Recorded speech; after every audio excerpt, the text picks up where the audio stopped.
The second group of tasks that we have to know for the PMP exam is all about planning. Planning is an iterative activity. It's going to happen throughout the project. But for your exam, it's really kind of packaged up as its own process group, and really it's the PMBOK as well. But what we're after here is to really understand the 24 PMBOK guide processes. And this will account for 24% of your exam. So basically every planning process you can expect 2 questions. I'm not saying that's always how it's going to hold up. You might have more or less questions in that distribution, but that makes sense to me, that it's 24% of your exam and there are 24 processes. In the PMP handbook, among those 24 processes, there are 13 activities that you have to do and understand for the PMP exam. So let's take a look at those 13 tasks that you'll be tested on. The first task is to understand and to assess your project requirements. So we're talking about the business requirements and the product scope and what you must deliver for the customer. So some planning there to begin with of what are we creating. It's also understanding and doing an assessment of the constraints and the assumptions. Notice you're doing this with stakeholders, so it's not a solo activity. The customers, your management, your project teams, SMEs for expert judgment, all of those folks are involved here in this assessment and planning of requirements. So we'll really see that task in Chapter 5 in the PMBOK on project scope management. The second task, also in scope management, is to create a scope management plan. The scope management plan tells us how will we define scope, how will we create a work breakdown structure, how will we control scope and validate scope. So we're going to see that plan really follow us through the project because it's all about scope management. Our next planning task is to create a cost management plan. So the cost management plan is going to follow us as well throughout the project because it's all about controlling cost and estimating cost and budgeting. And we'll see all about the cost management plan in Chapter 7 in the PMBOK guide. But this is a task in planning that you'll be tested on.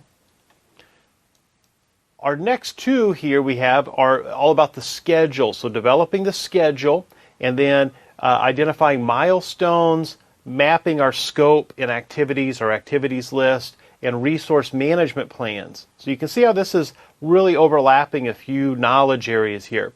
Obviously it's schedule, which is Chapter 6 in our PMBOK guide, and cost being Chapter 7, so 6 is on schedule. And it's also has some inroads into HR, so that would be Chapter 9 with our resource management, because we need people, we need materials and equipment that helps us build the schedule and actually do the work to hit our milestones. Our next task is to develop a human resource management plan. So this is in Chapter 9. There is between this and the PMBOK guide, you might notice a little difference here. In the PMBOK guide, it's the resource management plan. Well, in our task here, they call it still the HR management plan. It's the same concept, but the resource management plan also includes physical resources, so equipment, materials, facilities. The HR plan only addresses people, where the resource management plan addresses both.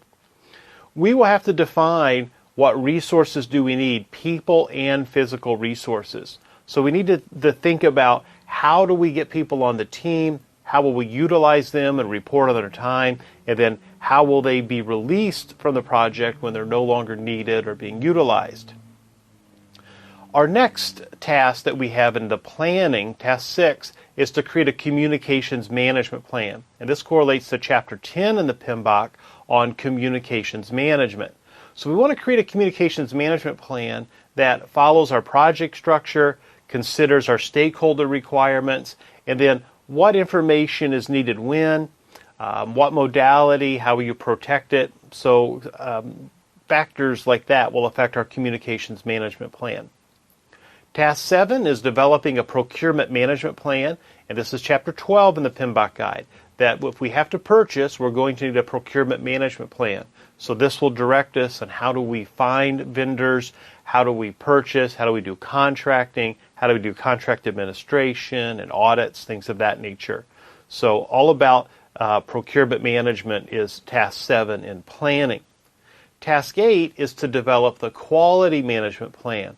Well, the quality management plan will define what are the quality standards that you have to adhere to, and then also how will you assure that quality is in the project. So how will you do quality assurance where we're preventing mistakes, and how will you do quality control where you want to inspect the product you're creating to ensure that it is of quality, to keep mistakes away from the customer.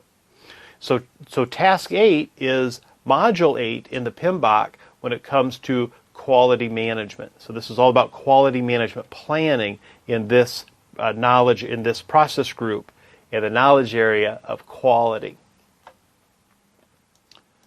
Task 9 of 13 for planning is to create a change management plan, because we want to be able to manage changes and to control changes and to assure that changes are accounted for.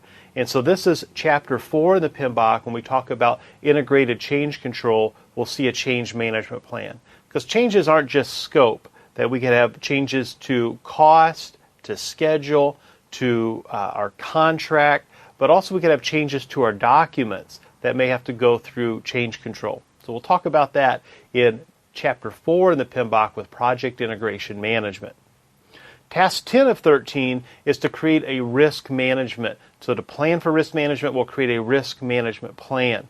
And this plan is all about how will you identify risk, how will you analyze risk with qualitative or quantitative analysis, how will you create risk responses and contingency plans or fallback plans, and then how will you monitor risk in your project. So we'll look at that in chapter 11 in the PMBOK on risk management. All right, three more tasks for this process group that you need to know for your exam. Task 11 is then you take your plan and you have to get approval. So you present it to the appropriate or relevant stakeholders. So you're talking probably your manager, could be some key stakeholders like the CIO or CEO where you are, but whatever is relevant to your organization, your policies and procedures is what we're after here. Task 12 is you're going to do a kickoff meeting. The kickoff meeting is really the start of the project. We'll talk more about this coming up, but we're going to communicate that we're leaving planning and now we're going into executing. So we're kicking off the actual work. We'll talk more about that later in the course. Task 13 is to create a stakeholder management plan. The stakeholder management plan will be how will you identify stakeholders, how will you engage stakeholders and manage that engagement throughout the course. So that's our last task. It also happens to be the last chapter in the PMBOK guide, chapter 13 on stakeholder management. All right, so these are the planning tasks that will map to your 24 planning processes.